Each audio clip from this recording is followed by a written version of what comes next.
Bonjour à tous, comme je vous l'avais promis la semaine dernière, nous sommes encore en Floride, à Wellington cette semaine sur le Winter Equestrian Festival et nous allons consacrer notre émission principalement à un couple franco-américain. Lui est français, elle est américaine et ici leurs journées sont très remplies, ils montent, ils coachent, ils ne s'arrêtent jamais. Je veux bien sûr parler d'Henri et de Cathy Prudent et c'est tout de suite Henri qu'on va aller retrouver.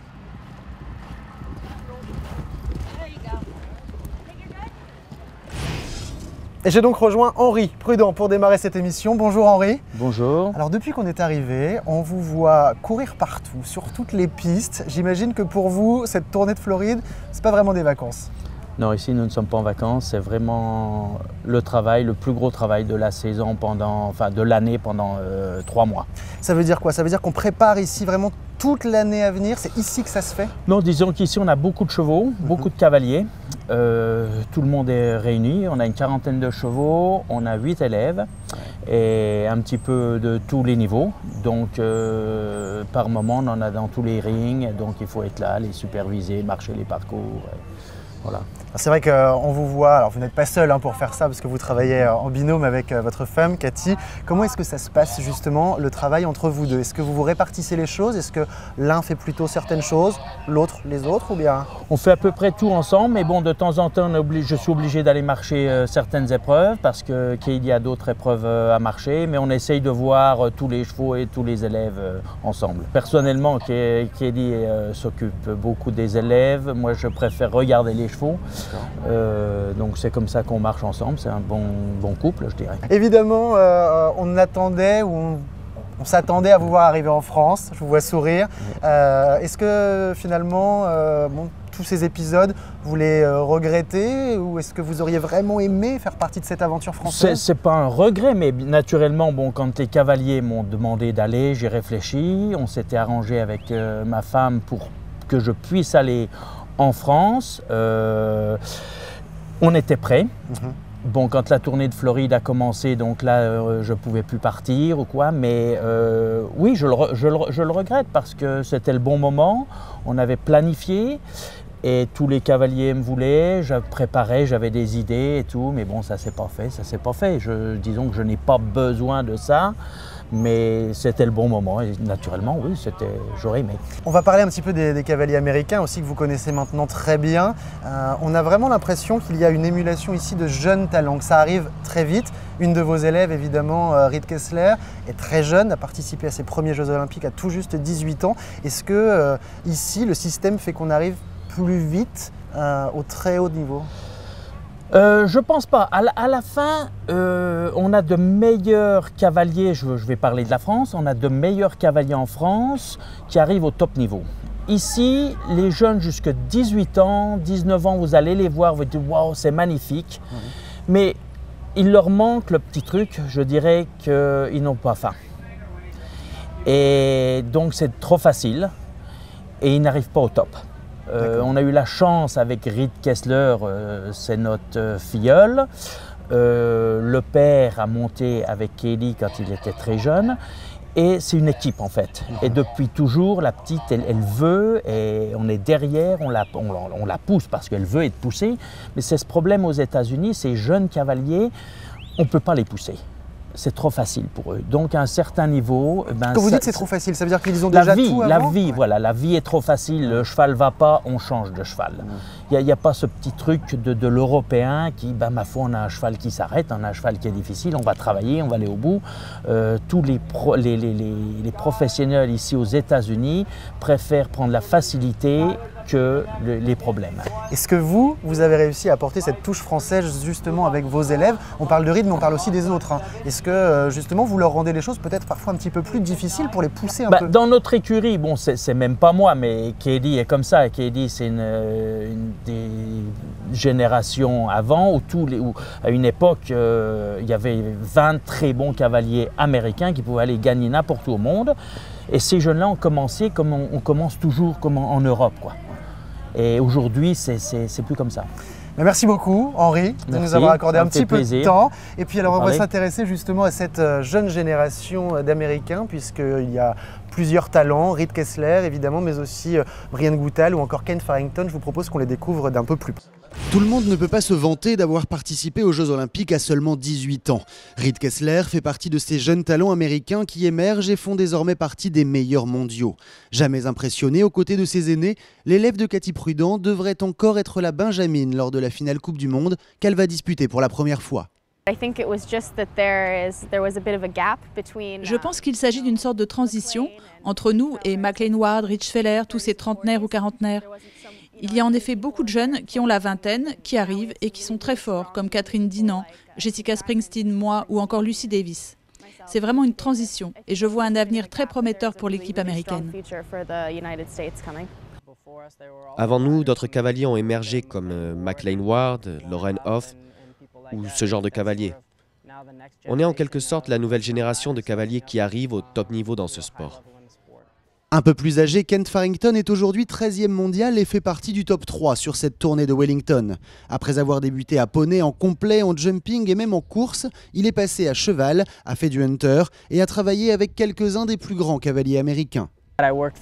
J'ai travaillé avec Tim Grob pendant plusieurs années, pour Leslie Howard aussi, et maintenant je suis mon propre chemin. Aux États-Unis, on aime à parler de mentor. C'est ce qu'explique George Morris, qui a dirigé l'équipe américaine pendant de nombreuses années et qui a donc repéré beaucoup de ces jeunes talents. Mais pour lui, ce sont d'abord les bases qui comptent. Je pense que le secret, c'est de ne jamais avoir perdu leurs bases, qui sont en fait les bases de l'équitation française. Il y a ici un apprentissage très méthodique.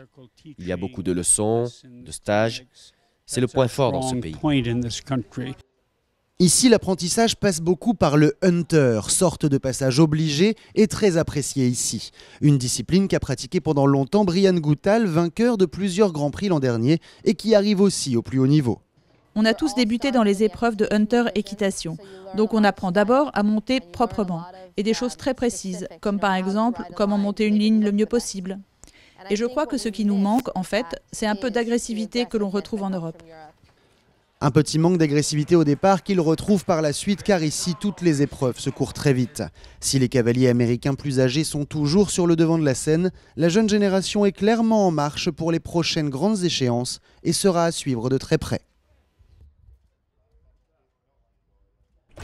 Et après Henri, c'est donc comme promis Cathy Prudent qui est maintenant à mes côtés. Cathy, bonjour. Bonjour. Alors vous allez essayer de parler en français, c'est super gentil de faire ça pour nous. D'abord, George Morris m'a dit ici, George Morris que vous connaissez bien, l'ancien entraîneur des États-Unis, m'a dit que vous étiez peut-être la cavalière et la coach la plus talentueuse qu'il ait connue dans sa carrière. Alors je voudrais d'abord savoir si forcément ça vous fait plaisir. Ça fait beaucoup plaisir et j'essaie tous les jours de faire mon travail de la façon que George m'avait appris. Tout ce que je donne à mes élèves, c'est de lui. Il était une très influence dans ma vie, une grosse influence. Alors, il a donné des stages ici à des jeunes, des juniors, des jeunes cavaliers, et on m'a dit que vous preniez encore des notes sur ce qu'il disait lui. Qu'est-ce que cet homme-là, finalement, vous a appris? C'est monté sûr, c'est une éducation formidable, dressage, saut obstacle, tout. Mais j'ai toujours aimé la façon qu'il a donné les leçons. Il était un peu méchant, il était très dur, il a vu tous les problèmes de chaque cavalier et comme il a expliqué à chaque personne, c'était facile à comprendre. Et j'ai beaucoup étudié comme il a dit chaque chose. Est-ce que vous êtes un peu méchante aussi? Très. On dirait pas. Très, oui. Demande pas à mes élèves. Alors. Am I mean? Am I mean? Il y a Reed Kessler qui est juste derrière. Elle n'ose pas dire non. Alors, Cathy, on a ici justement Reed Kessler, une de vos élèves les plus brillantes du moment. Comment est-ce que vous aimez vos élèves? Qu'est-ce qu'il faut faire pour faire partie de vos élèves?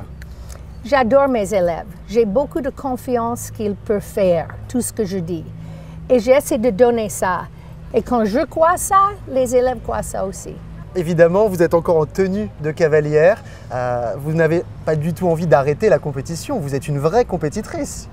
Écoute, il faut que j'essaie d'être juste derrière mes élèves pour garder un niveau où je comprends tout ce qu'elle fait. Ouais. C'est important de continuer pour dire aux élèves ce qu'il faut faire. Pour le sentiment, pour les parcours maintenant, pour les chefs de piste, pour toutes les choses qui changent tout le temps. Est-ce que vous avez encore envie aujourd'hui de faire partie d'une équipe américaine aux Jeux Olympiques, aux Championnats du Monde Je ne pense pas. Je ne monte pas assez bien pour ça maintenant. Mais je peux les guider de faire ça. Et vous avez l'air très complices toutes les deux. C'est vrai? C'est vrai. Oui, that's true. Merci beaucoup en tout cas, Cathy. Merci Reed.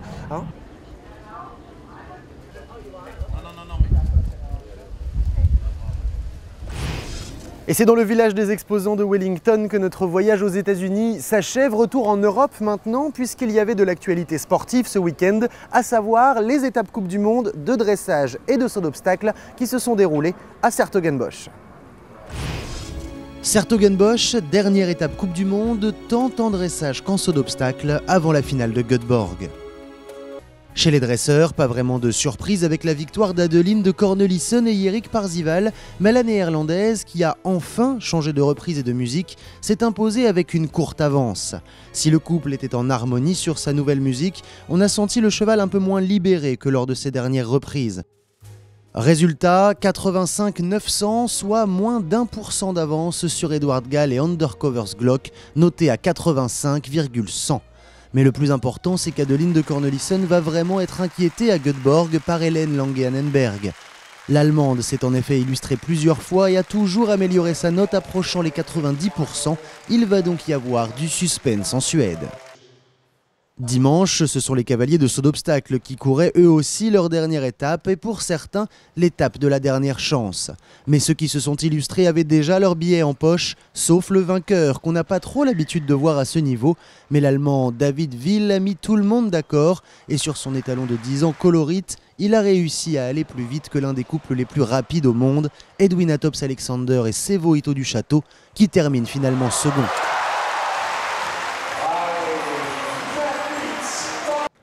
Côté français, seul Kevin Stott était au barrage et sur Sylvana HDC, il commet alors une faute pour se classer finalement 6e.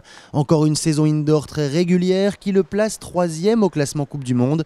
Et on le savait déjà, mais il sera bien accompagné à Göteborg par Pénélope Leprévost, 9 points ici avec Nayana et Roger-Yves Bost.